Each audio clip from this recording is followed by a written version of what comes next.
Bom, então nós damos início a mais um ciclo de conversa, né, da Crit Infância, hoje com a temática Infância nas muitas infâncias, reflexões necessárias.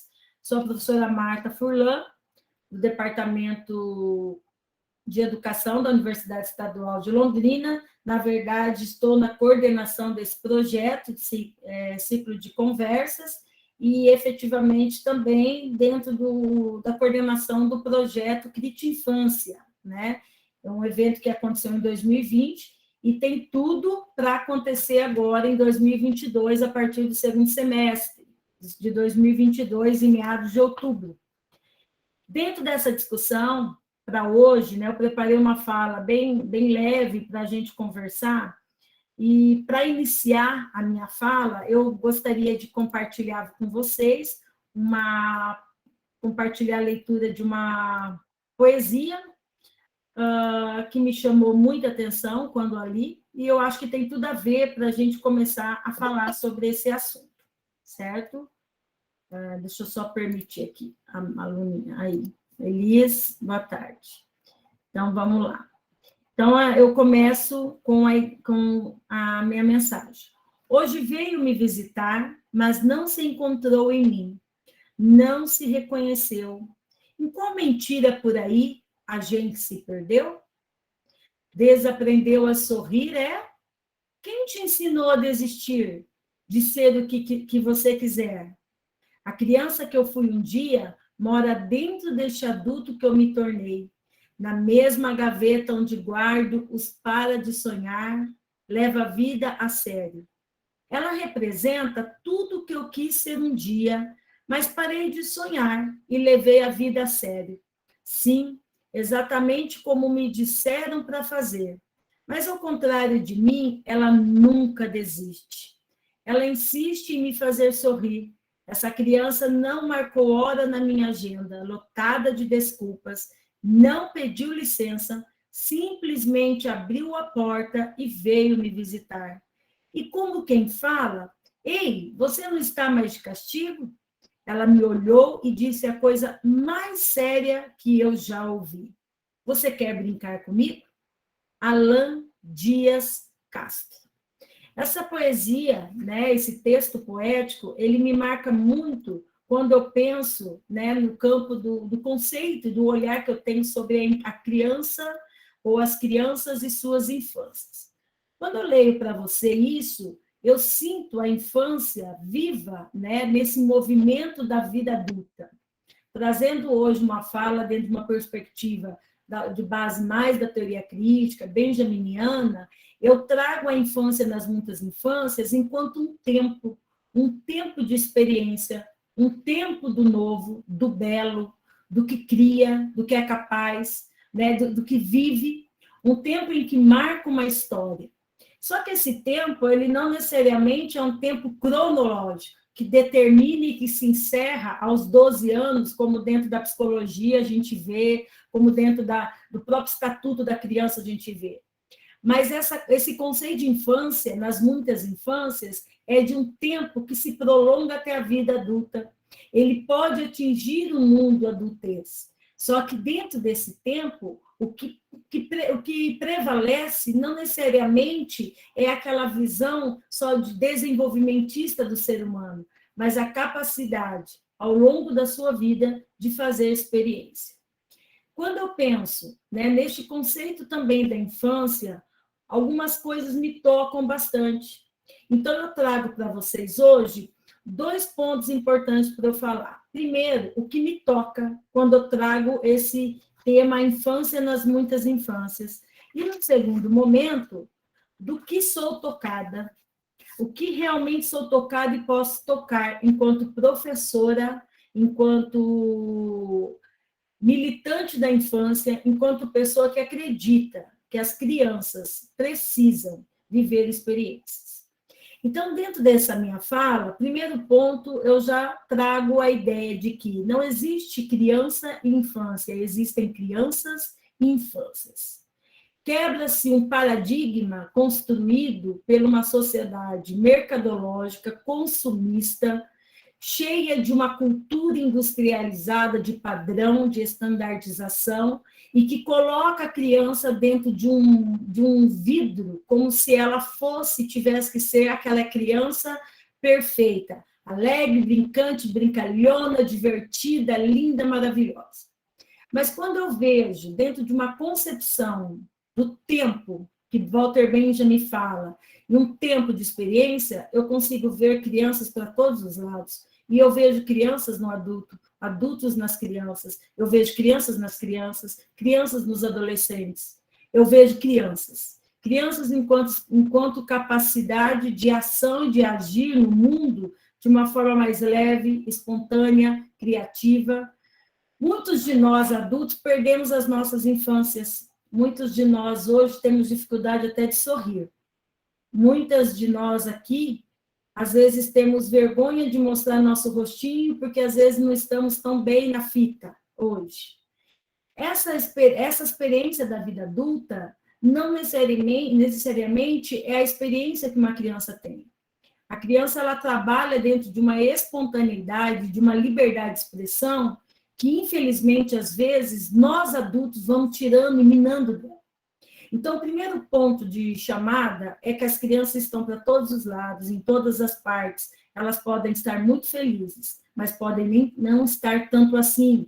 Elas podem ter tudo, ou podem não ter nada. Temos crianças que estão dentro dos quartos agora. Temos crianças que conseguiram sair na rua para brincar. Temos crianças que estão cuidando dos seus irmãos. Temos crianças que estão vivendo agora uma situação muito complicada, às vezes não têm o que comer, até agora não conseguiram comer nada. Tem crianças que, neste momento agora, estão catando papéis com seus pais. Tem crianças agora que estão fazendo birra na loja para comprar um sapato. Essas crianças, elas existem. E elas precisam ser legitimadas na sua subjetividade.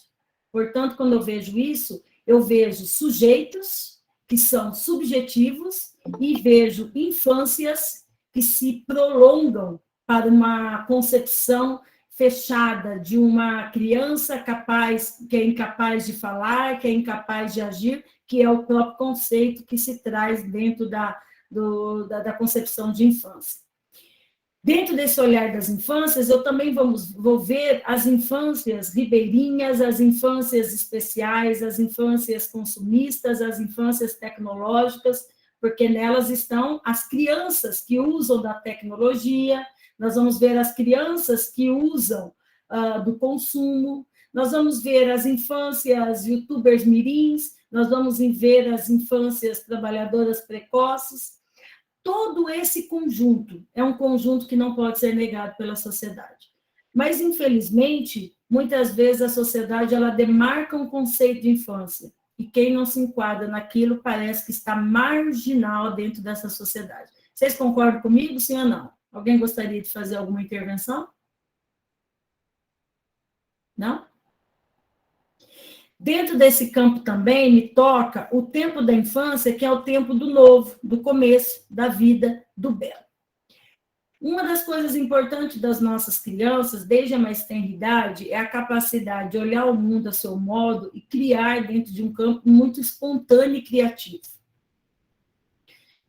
O próprio Foucault vai dizer que o ser humano, a criança, quando chega na escola, ela vai sendo governada, a sua infância vai sendo governada por conta de uma situação, né, de enquadramento dentro daqueles padrões que precisa. Pergunta da tarde: será que as nossas crianças têm conseguido viver experiências, ou melhor, fazer experiências envolvendo a criação, as suas próprias marcas enquanto pessoas no mundo e com o mundo? Será que nós conseguimos legitimar seus gostos, seus interesses? Eu trago aqui não uma lógica da sociologia da infância, né, de uma libertinagem, mas eu trago aqui um olhar mais sensível para as nossas crianças, num mundo onde os adultos estão perdidos e querem resolver as suas dúvidas e as suas dificuldades, projetando isso nos seus filhos, nas suas crianças. Quando nós olhamos a sociedade hoje, né, esse belo ele está totalmente deturpado. quando eu faço a relação com a criança. Esse novo está muito no novo no sentido de trazer a perfeição, né? A trazer aquilo que tem que ser para todos os olhos, o encantamento. Só que o encantamento do quê? Da criança fascinante, da criança que já fala com 1 ano, da criança que já está pulando com 1 ano e meio, da criança que parece que tem que ter uma habilidade para poder ser aceita no mundo. O que vocês pensam sobre isso? Gostaria de conversar com vocês, provocá-los. A minha fala hoje é mais sentido de diálogo, de conversa, tá? Quem quiser participar. E dentro desse belo, por exemplo, será que nosso olhar para o belo, quando a gente pensa na criança hoje e na sua infância, está restrita a um belo no sentido do comportamento perfeito, de uma vestimenta agradável, de uma imagem do filho e da filha perfeita aos olhos dos outros? Tem a ver? Será que esse belo, dentro dos campos formativos, ele está relacionado ao processo de aprendizagem ou ao produto final que essa criança apresenta, seja nos seus trabalhinhos, nos seus cartazes, seja nas suas produções escolares? Quando a gente usa o termo belo, parece que é um belo, né? Parece que está muito bem resolvido.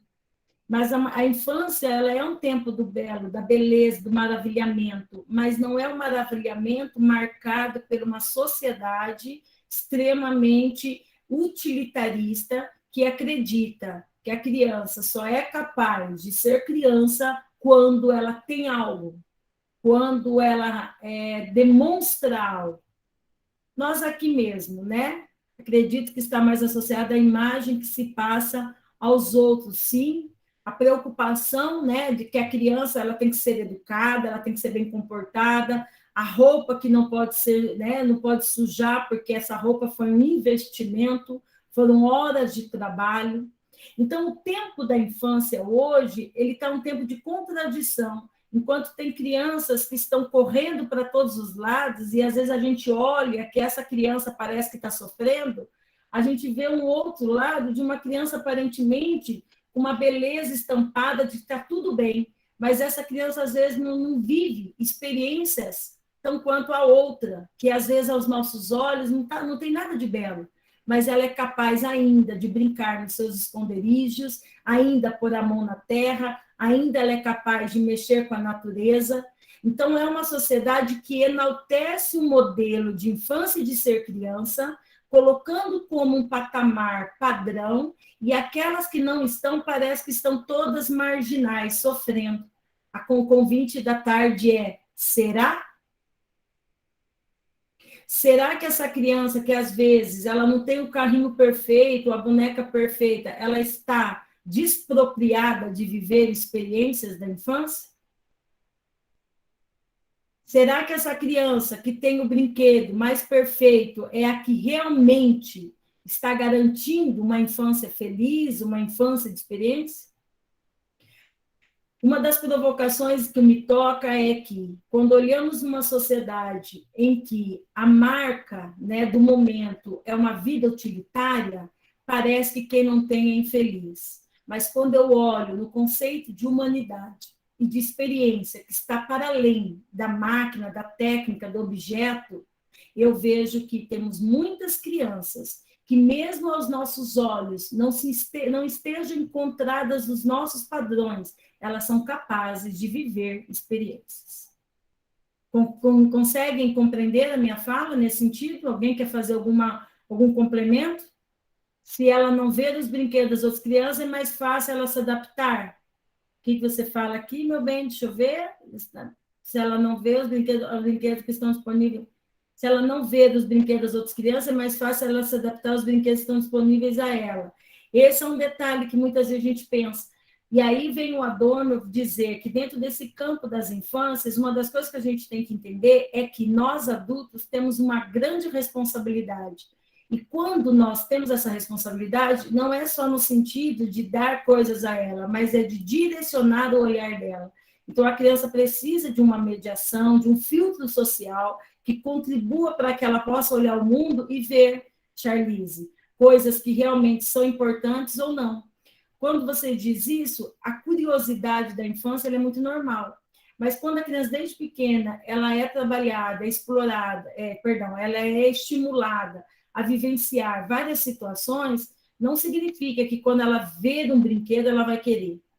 Isso vai ser muito dentro das formas com que eu vou trabalhando e as concepções de educação. Tem uma escola aqui em Londrina, que é a Casa da Beca, é uma escola nova, onde lá as crianças vão para fazer todos os tipos de experiências só envolvendo a natureza. A dona dessa escola, inclusive, foi minha aluna, né, conheço e conversando com ela disse uma coisa interessante para mim. Ela falou que quem busca essa escola são as crianças que têm tudo dentro de casa. Né? E os pais levam para viver outros tipos de experiências, porque as crianças ficam muito trancadas, as crianças não interagem, a criança sempre está sozinha. E quando as crianças chegam lá, diz que é uma coisa assim fascinante os primeiros dias das crianças, porque elas ficam encantadas com a pedra, com a terra, com a areia. Então, qual é o ponto que eu quero chamar a atenção? Independente das condições das nossas crianças, todas têm que viver experiências. A criança que tem que ter experiências também de situações que não tem nada e ela pode criar. A criança que não tem, ela também pode ser, sim, estimulada a ver coisas que existem. O que a gente não pode é demarcar territórios, dizendo que as crianças, né, de uma certa classe, elas têm que viver esse tipo de infância e de outro tipo de infância. Quando eu penso dessa forma, eu mato o grande projeto da vida, o grande projeto da formação, que é a busca pela emancipação desse ser humano, dessa criança. Então, as crianças elas precisam ser envolvidas no maior número de experiências. Bom, pensando neste campo, né, eu trago também o que me toca dentro das infâncias, muitas infâncias, um outro ponto que são as suas marcas. Hoje, dentro desse conceito industrial da vida, parece que o adulto está numa condição de perfeição, porque parece que experiência está ligada a tempo de vida. Pergunta da tarde, estamos certos disso? As experiências que construímos estão associadas ao nosso tempo biológico, ao nosso tempo, à nossa idade? Muitos acreditam que o adulto tem mais experiências. Podemos até ter mais experiências, mas não significa que são as melhores experiências. As experiências não estão relacionadas ao tempo, à idade. Elas estão relacionadas aos tipos de vivências que nós temos no nosso cotidiano. Posso passar 10 anos na minha vida presa dentro de uma situação, fazendo sempre a mesma coisa. De repente, uma outra pessoa, em um ano, ela vive um rico universo de experiências. Então, as experiências estão ligadas muito às nossas vivências, às possibilidades que o mundo nos permite. Quando eu penso nisso, eu associo com o conceito de marcas. As marcas da infância seria o quê? A capacidade da criança ter voz numa sociedade onde, muitas vezes, nós adultos determinamos para ela a roupa que ela vai usar, o que ela vai comer, o que ela vai vestir, onde ela vai estudar. Mas em alguns momentos da sua vida, enquanto criança, ela também tem que construir marcas. Um dos lugares que ela pode fazer isso, principalmente, é na escola. É um lugar onde ela é legitimada a construir suas marcas, né? E isso, Charlize, não acho que tem a ver com a idade, mas já tiver mais tempo para descobrir coisas novas. Isso, mas de repente não são as mesmas experiências ou as mais experiências, são experiências. Então nós não podemos dizer, às vezes a criança ela só viveu 4 anos, mas ela tem experiência, a gente não pode negar isso, né? Às vezes uma outra criança, por exemplo, de 7 anos, dependendo, tem menos experiência que a de 4.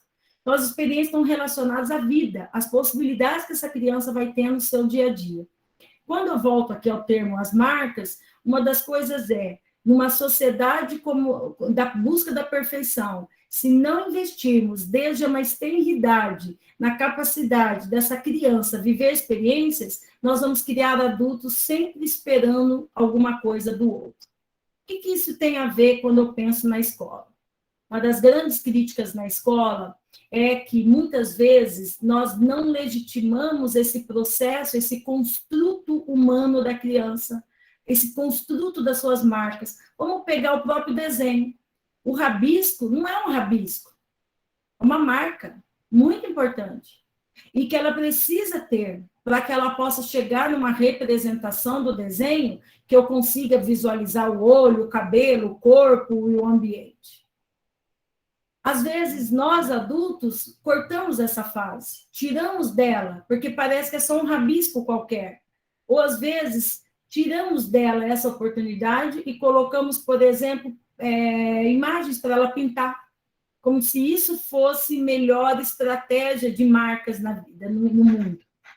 Ou, outras vezes, as marcas dessas crianças, elas acabam sendo maquiadas pelas marcas adultas.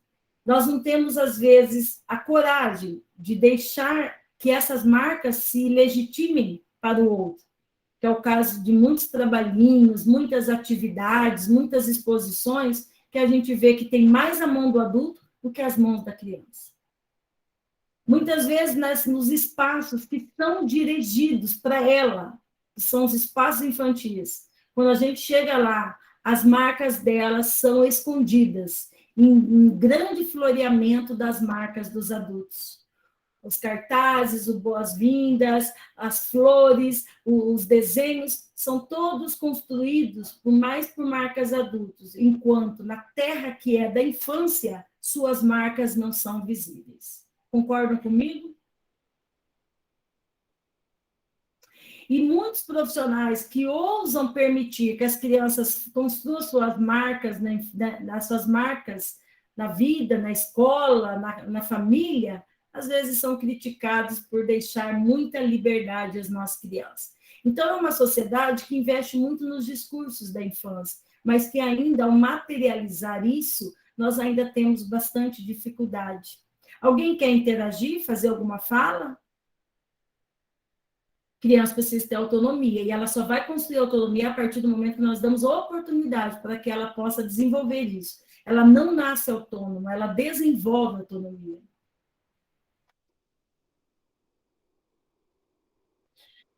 Outro ponto importante é o próprio maravilhamento da infância, das subjetividades. Fala, Flávia.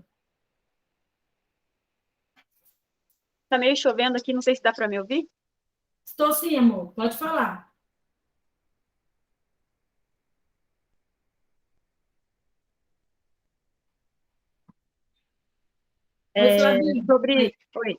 Sobre essa questão da autonomia, né? Que a autonomia ela é algo que é um processo, né? Bem contínuo, bem demorado, inclusive. Precisa de muita mediação, intervenção, né? De um adulto, dos pais, professores, enfim. Eu percebo que na escola muitas professoras não têm essa paciência de esperar, né? Porque com certeza o começo as crianças não vão saber lidar com essa oportunidade. Não que elas não sabem lidar, elas estão iniciando, né, nesse caminho. E aí, muitos professores param por aí porque acham que vira bagunça, mas falta também desse cuidado, desse processo, né, dessa intervenção. Aí acabam por limitar muitas ações, né, educativas, assim, por conta dessa... Não sei se a palavra certa seria medo, mas é por comodidade, né? Que é mais fácil ficar todo mundo sentadinho, controladinho, do que se aventurar nesse processo, né, da autonomia, que não é nada fácil. Porque E nem simples. Sim, até porque se aventurar nesse processo da autonomia é abrir oportunidade para que o outro possa também construir sua subjetividade no mundo. E essa subjetividade daí, ela extrapola padrões e formatos. Aí eu não vou poder mais pedir para que todas pintem da mesma forma aquele desenho. Aí eu já não vou poder mais exigir que as crianças, na lembrancinha do Natal, pintem todo mundo a árvore de verde. Porque a partir do momento que eu abro essa subjetividade, eu tenho que dar voz a essa criança para fazer a leitura daquilo que ela vê que é real e daquilo que, a partir do real, também ela pode criar enquanto fonte de inspiração e imaginação. Eu vejo muito isso acontecer dentro da escola, uma preocupação da criança demarcar território somente do mundo das cores, do mundo das formas. E eu já ouvi várias crianças falar, mas eu sei, eu só não quero fazer isso desse jeito. Isso são marcas, isso é autonomia, isso é subjetividade. Eu sei que a flor é vermelha, mas eu não quero pintar ela. Eu sei que posso pintar de outras cores, porque eu já vi também outras cores. Estou dando um exemplo, né? Eu sei que o chão, a maioria pinta de marrom, mas eu não quero pintar de marrom, porque eu quero pintar de azul, porque de repente eu posso ter pintado minha calçada de azul. Então, essa subjetividade ainda tem que ser construída na escola. Temos muito falado sobre isso nos projetos, agora a BNCC traz bastante esse campo da autonomia, do protagonismo infantil. Será que estamos preparados para uma infância protagonista? Uma infância que escreve sua história? Porque até então, nós estamos escrevendo a história para as crianças. Nós determinamos a hora dela, ela sentada, a hora dela falar, e alguém diria, mas isso não é ensino? Isso é ensino, quando é construído. Agora, quando é imposto, é disciplina, é fechamento de uma subjetividade. Um ponto importante também, né, que a criança, ela, nesse maravilhamento dela, nessa capacidade autônoma de ir construindo, né, ela também consegue, de repente, né, resistir uma sociedade que caminha para o empobrecimento da criatividade. Adoro aquelas crianças que deixam as coisas que estão prontas para brincar com as coisas mais simples da vida. Isso é uma estratégia dentro do campo da infância de resistência. O próprio Walter Benjamin vai falar, as crianças que são inclinadas, né, aos esconderijos, às pecinhas, às coisas, aos gravetos, enquanto às vezes nesse cenário estamos preocupados em trabalhar um monte para dar o brinquedo tal, que às vezes ela só olha e depois se esquece daquilo. Alguém já deve ter ouvido essa fala, mas o que eu estou trazendo aqui é um exemplo para dizer para você que isso é uma capacidade de resistência da infância. Quando essa criança, mesmo dentro de um direcionamento, ela é inclinada a fazer diferente. O que isso me faz? Faz eu pensar na força que é a subjetividade humana. E que quando a gente estimula, a gente dá a essa criança a capacidade de se desenvolver mais na vida, na sua própria história, no seu próprio desenvolvimento humano. Eu tenho me preocupado quando eu chego nesses espaços educacionais e vejo crianças muito quietas, crianças muito silenciadas, crianças que tudo que vão fazer tem que olhar para a professora. Alguém diria, isso é ensino, Marta. Não, isso é medo. O ensino, ele é leve. O ensino é agradável. E dentro dessa sociedade hoje, esse maravilhamento muitas vezes está distorcido, perdão. O maravilhamento da criança está na criança quieta e não na criança falante. Está na criança parada e não na criança brincante. Está na criança que não questiona e não na criança que questiona. O maravilhamento está naquela criança padrão e não na criança que consegue resistir aos formatos. E muitas vezes aquela que está, né, nessa contramão, ela passa a ser aquilo que a própria professora Fabiola falou no encontro passado, né, a ser colocado como uma criança, entre aspas, doente, uma criança que precisa de intervenção, seja ela psicológica, médica, com uso de medicamentos, e aí vai. Alguém quer fazer algum comentário? De resistência, de concordância, de acréscimo? Não? Tá tudo bem? Outro ponto também interessante, né, que a criança ela é capaz, e aí dentro dessa infância, de uma superação, né, em um tempo que tudo consome. Ela consegue superar esse tempo que consome. Quando a gente esquece um pouquinho dela, ela está fazendo arte. Já viram isso? Às vezes, numa situação que a mãe está no desespero, por exemplo. Está dando a comida correndo para a criança, porque a criança já precisa sair para poder levar para a escola, porque ela tem que trabalhar, e neste momento a criança me vai e pega aquela comida e põe na boca e joga tudo na roupa, e a mãe tem que correr e trocar essa criança. O que significa isso? Né? Aos nossos olhos seria, meu Deus do céu, ela está me atrapalhando aos olhos da criança, é uma estratégia de superar um tempo que consome. Ela não é escrava do tempo, porque ela ainda tem uma coisa muito linda que muitas vezes nós adultos vamos perdendo, que é a capacidade espontânea e afetiva de olhar o mundo. Ela não demarca só no campo lógico, ela ainda dá valor muito ao campo das emoções, da subjetividade, e é isso que encanta a infância, na verdade, isso que é bonito, por isso que a gente acha graciosa, aquela criança que faz espertezas, diante de uma esperteza a gente já põe nas redes sociais para brilhar, né, para o público e tal. Tem uma menininha que está mandando ver, aí eu esqueci o nome dela, uma menininha que a espontaneidade dela é tremenda, então a mãe está aproveitando, compartilhando os vídeos dela. O que significa? Essa espontaneidade é a capacidade dela de resistir, mesmo em formato, o formato padrão de colocar lá na rede para todo mundo curtir. Mesmo assim, ela ainda consegue resistir pela espontaneidade. Alguém quer fazer alguma fala? Nada, gente? Tem nada que toca? Vocês? Não? Outro ponto também, né? Como diz a poesia, a capacidade ainda sensível da criança, né? Que seria ainda, mesmo num cenário, né? Marcado pela pressa, pela rotina, nós ainda vemos crianças brincantes.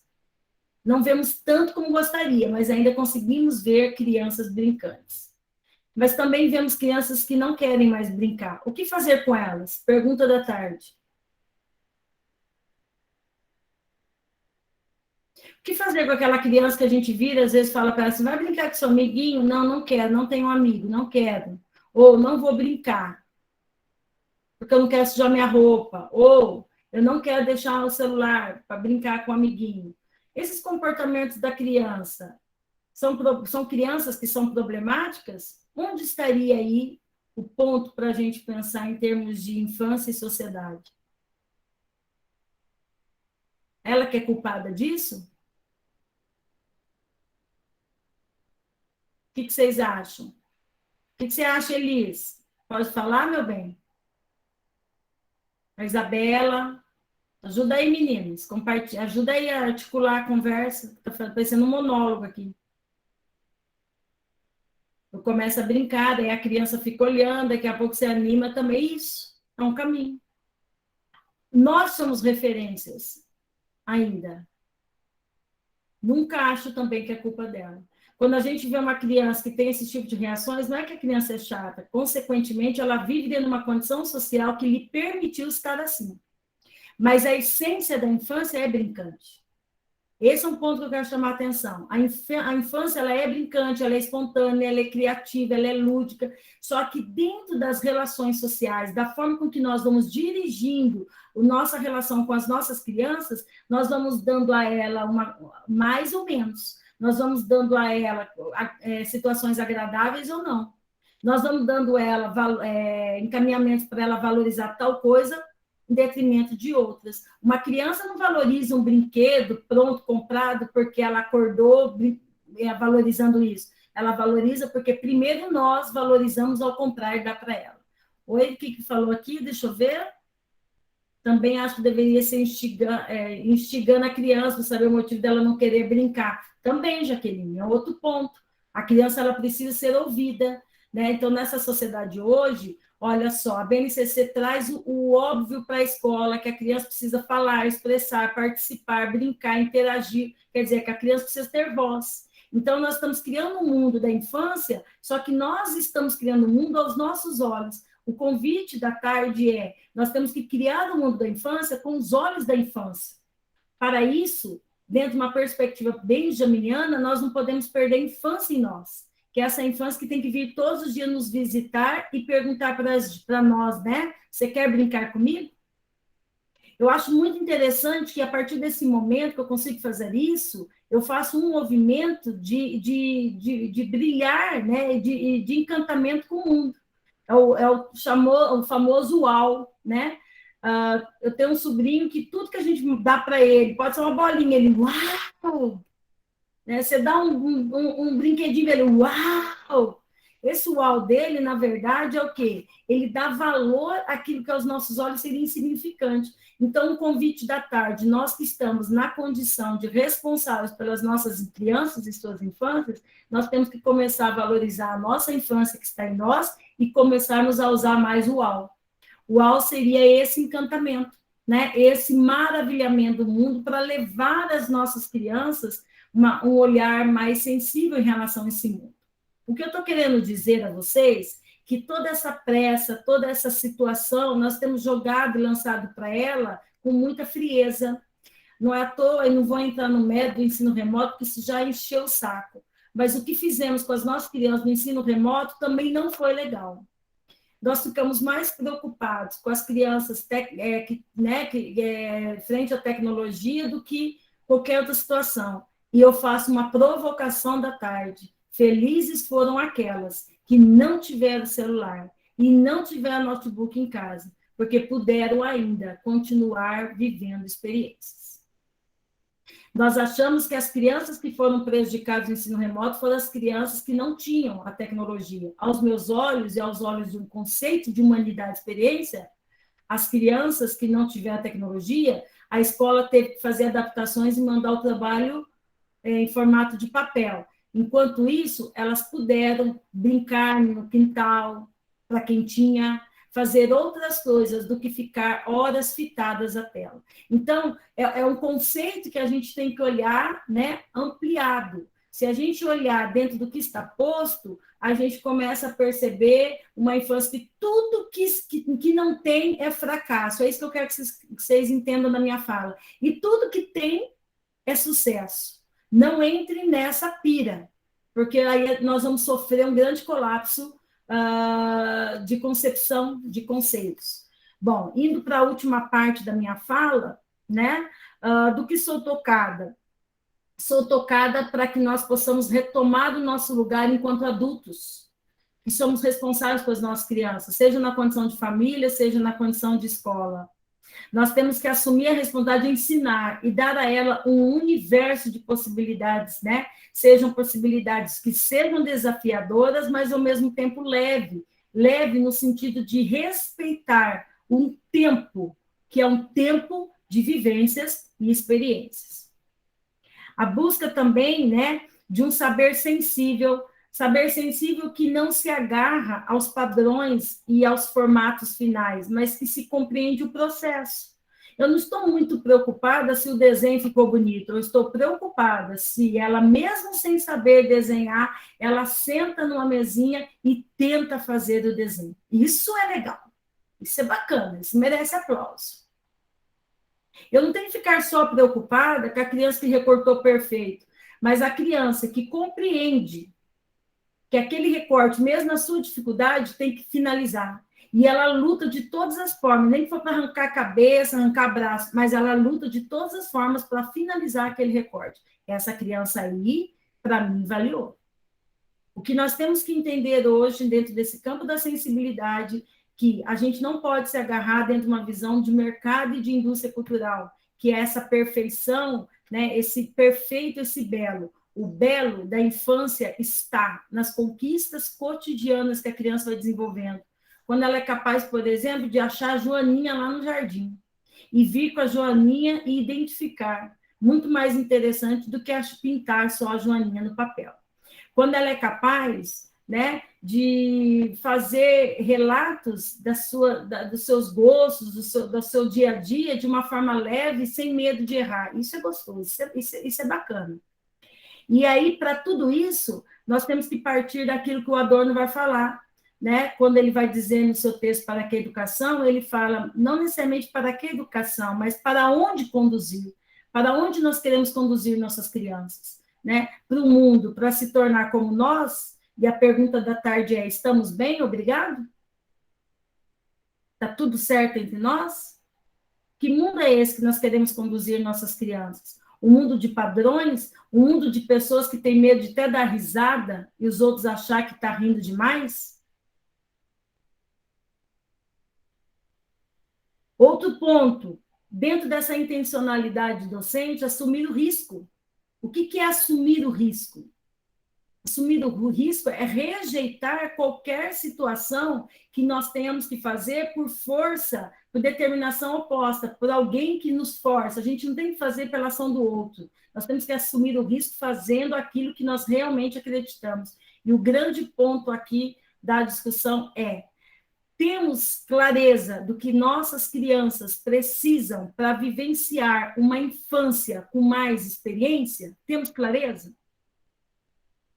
Reivindicar urgentemente o encontro e não desencontro. As nossas crianças precisam se encontrar, mas o uso das máscaras, elas precisam se encontrar. E é tão interessante que mesmo quando tentamos fazer tudo para elas não ficarem pertas, elas usam a máscara, mas elas se abraçam, se pegam, se beijam, e é muito encantador. Eu vi isso numa escola com as crianças do segundo aninho, e eu acabei até dando risada. Todas estavam com a máscara, mas elas desciam o escorregador juntas e todas embolavam lá embaixo, uma ajudava a outra, mas elas em nenhum momento esqueciam de puxar a máscara, só que ali já estavam se tocando, brincando, interagindo. Por quê? Porque elas precisam. Nós precisamos fortalecer as infâncias no sentido das interações, para que não se tornem adultos sozinhos e solitários, numa terra envolvida por muita gente. Outro ponto, né? Reensinar as nossas crianças a perguntar e nunca desistir. Para isso, quando a gente valoriza o processo, a gente não mata essa criança nesse processo. Muitas crianças hoje, com menos de 5 anos, já estão desistindo das coisas, desistindo de fazer. Ai, não quero fazer porque eu não sei, ai, não quero fazer porque eu não gosto, ai, não quero fazer porque é feio. Isso é preocupante. Isso é preocupante. Ah, Marta, mas e aquela que faz feio? Pelo menos ela está insistindo. Ela ainda não desistiu dela. Garantir uma educação voltada ao desafio, às aventuras fascinantes do saber, de uma forma mais lúdica, com jogos, com músicas, com a poesia, com teatro, com a dança, mas não é coreografia pronta, a dança de um corpo que se expressa, de um corpo que reage, de um corpo que fala aquilo que ouve em termos de conteúdo, de conhecimento, né? Mas, ao mesmo tempo, um tempo de leveza, um tempo de menos cobrança. Se não der certo, está ótimo. Se der, ótimo. O que importa é não desistir. O que eu quero convidar você é o quê? Não demos às nossas crianças o que ela não é capaz agora. Pararmos de querer perfeições numa terra onde ela está preocupada em viver experiências. E, por fim da minha fala, não desistir de nossas crianças, mesmo quando elas já desistiram delas mesmas. As infâncias hoje mostram, quando eu tenho um olhar amplo da infância, não existe, então, aquela que vai e outra que fica. Todas têm que ir, mas não necessariamente vão da mesma forma. Todas vão andar, mas não necessariamente seus passos serão os mesmos. Então, dentro dessa lógica, nós precisamos urgentemente viver aquilo que pregamos nos discursos, nas teorias, nos artigos, nos papéis, nas falas, nas lives, nos seminários. Nós temos que materializar isso na ação, uma ação educativa voltada, uma valorização das crianças enquanto criança, a capacidade dela ser criança, ponto. E de viver a infância com a dignidade de ser uma criança. Para finalizar minha fala, eu trago uma citação do Jorge La Rosa, que diz assim: o corpo é o lugar onde cada história singular é inscrita, onde os sentimentos e os pensamentos se manifestam em batimentos, em palavras, em imagens. Um corpo, então, que reage a seu modo, no mundo, de muitos mundos, numa infância, nas muitas infâncias. Eu agradeço, e aí eu gostaria agora, falta aí alguns minutinhos, de abrir, né? Tudo bem, Cândida? Eu avisei ao pessoal. Você pegou Desculpa, um pedacinho? Marta, desculpa, eu fui convocada para uma reunião e agora, no andar da reunião, o representante do meu departamento apareceu e eu vim correndo para cá. Mil desculpas. Não, tranquilo, amor, fique em paz. Eu fiz uma fala, gostaria até de ver se o pessoal quiser fazer algum comentário, alguma pergunta, alguma indignação. Vamos lá, gente. Temos ainda uns minutinhos. Quem gostaria? Assim eu vou ficar triste, hein? Marta, eu entrei agora há pouco e peguei um pedacinho da tua fala, e não posso deixar de falar, posso estar falando uma besteira, até por ter entrado mais tarde, né? Não posso deixar de falar que para nós não termos adultos infantilizados, nós devemos incentivar as nossas crianças a serem crianças, a se expressarem como crianças, a criarem como crianças, a errarem. Errar faz parte, o erro não é algo ruim, é algo bom, porque a gente só aprende no erro, né? E para nós não termos essa infantilização da vida adulta, porque você vai ter que incentivar a criança a viver essa fase da vida que é ser criança. Brincar, se expressar e ser amada, principalmente. É isso, Marta, desculpe a entrada atrasada. Eu acho que esse ponto, esse conceito, né, da infantilização docente, é até um termo muito interessante, porque seria a própria crise desse profissional que não enxerga, que não percebe essa criança nas suas condições, né, de viver a experiência. Então, até aproveitando aqui, ó, a Jaqueline colocou, professora, você poderia, por favor, discorrer sobre como trabalhar com essa visão, quando agora você tem os livros didáticos na educação infantil? É bem dentro daquela capacidade que eu coloquei da criança fazer resistir, né? Quando mesmo com os brinquedos prontos, ela resiste buscando esconderijos. Então, o que significa isso, Jaqueline? Quando eu assumo um trabalho, né, não infantilizado, enquanto professor, vamos fazer uma relação com a fala da professora Cândida, eu consigo perceber que mesmo o livro didático, ele não pode me amarrar, e não pode amarrar essa criança a viver outras experiências. Então, os livros, eles podem ser uma das estratégias didáticas para a sala de aula, ele não pode ser a única estratégia. Então, se eu não consigo, por exemplo, criar muita coisa fora, eu tenho que, pelo menos, dentro do que está sendo trabalhado no livro, do conteúdo dentro desse livro, eu tenho que dar outras possibilidades de percepção para a criança, envolvendo outras linguagens. E aí é onde entra, né, o campo da música, da poesia, das fábulas, né, os gêneros textuais que são utilizados, o campo do jogo dramático, o campo né, ou se não, jogos de papéis sociais, ou faz de conta. Então, as situações mais espontâneas, brincantes com brinquedos, com brinquedos prontos, com brinquedos pedagógicos, com brinquedos construídos. Quando eu faço esses outros, né, essas outras situações, querendo ou não, eu estou dando à criança a oportunidade para ela não ficar presa a um apostilamento. Agora, quando a escola se debruça a só cumprir tudo que está, ela praticamente está tirando da criança a capacidade de viver experiências, que é o que Walter Benjamin fala. O conceito de experiência seria o quê? A capacidade do novo, do belo, do recomeço. E tudo aquilo que é repetido não provoca o novo, o belo, o recomeço. Então, a melhor estratégia desse professor é tentar criar capacidade de resistência no planejamento. A ideia é isso. Ao planejar uma atividade, vamos supor que no livro didático fala que é para fazer uma atividade com números. Antes de dar aquela atividade no números, tentar resistir criando uma brincadeira musical envolvendo os números, tentar fazer alguma coisa, por exemplo, com um jogo. E esse a mais, essas estratégias seriam os tipos de sobrevivência ao que está posto e instituído. Pelo menos eu tive a oportunidade de ser professora num lugar onde não tinha materiais assim, e num outro lugar onde tinha. E a ideia sempre foi essas fugas, né? Essas capacidades de fugas, e não no sentido improviso, mas no sentido mesmo de uma organização de um trabalho pedagógico, que não pode deixar de garantir à criança viver outros tipos de situações. Então, ela não pode, por exemplo, numa semana, ficar sem cantar, ela tem que cantar, de verdade, ela tem que cantar todos os dias, e cantarolar.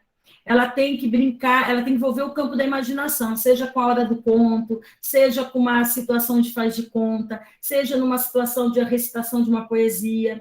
Ela tem que vivenciar momentos contagiantes, interativos, seja numa roda de conversa, seja numa ciranda, né? Seja na hora do lanche que comem num piquenique, mas não podemos tirar dela essas possibilidades, essas vivências, porque isso pode empobrecer a sua infância enquanto experiência e, consequentemente, seu mundo, a sua adultez. Não é à toa que nós temos adultos hoje, eu sempre falo isso, pessoas profissionais excelentes, mas humanamente complicadas, pessoas difíceis de interagir, de criar, pessoas que ficam sempre presas a sempre alguém direcionar. Então, tudo isso poderíamos ter ajudado, contribuído, não é assim uma coisa assim, uma bolinha que bate e volta, tá? Mas poderíamos ter contribuído lá no período da infância, que é o período, né, de construção da personalidade, do caráter deste homem. Não sei se eu te respondo, Jaque. Alguém mais gostaria de fazer alguma pergunta? Algum comentário? Não? Ninguém mais? Bom, não sei o que vocês acharam, né, da fala, mas a ideia é que nós, que a maioria que estamos nessa responsabilidade, né, seja no ensino, seja na vida, às vezes familiar, como mãe, né, também temos aqui, nós temos que compreender que não adianta né, criar uma cultura da culpabilização do outro. Nós precisamos assumir essa responsabilidade que as nossas crianças precisam ter, né, esse tempo de infância, mas, claro, mediado por nós, pelo olhar sensível, cuidadoso, né, que garanta a ela viver experiência para a construção da sua humanidade, não só coisas imediatas, só o agora, né, mas que isso possa também contribuir para o construto da sua humanidade. Espero que vocês tenham, de certa forma, aproveitado a fala, né, quem não aproveitou, desculpa aí, podemos conversar de outras formas. Bom, eu encerro aqui hoje, lembrando vocês, então, gente, que no ano que vem podemos dar continuidade a esse ciclo, como colocar aí, né, quem sabe um ciclo de conversa 2, e também anunciando já, de antemão, né, o evento, o Congresso Internacional da Crítica Infância, que vai acontecer no segundo semestre. Enquanto isso, meninas, coloquem aqui no grupo, que tem vários nomes, várias pessoas, se a Natasha puder, nós temos o evento da CEDU, tá? Que é a Semana da Educação Internacional de Londrina, estão com inscrições abertas para inscrições de trabalho, né? Essas inscrições aí, até o final de 31/12, tem um valor promocional, depois vai ficar bem mais caro, tá? Então, quem puder participar, você pode já fazer a inscrição, pagar, e depois você pode submeter o trabalho, não precisa submeter agora, você tem um tempo ainda para submeter um resumo, e participem aí, 40 horas a semana, vai ser bem legal. Certo, gente? Assinam a lista de presença. Bom, em relação para fechamento aqui, eu vou encerrar e depois fiquem só para explicar o negócio do certificado. Então, quero agradecer, tá, a quem, né, se inscreveu para participar desse ciclo de conversa. Ele encerra hoje com perspectivas aí para 2022 de uma suposta continuidade, certo? Obrigada, vou interromper a gravação.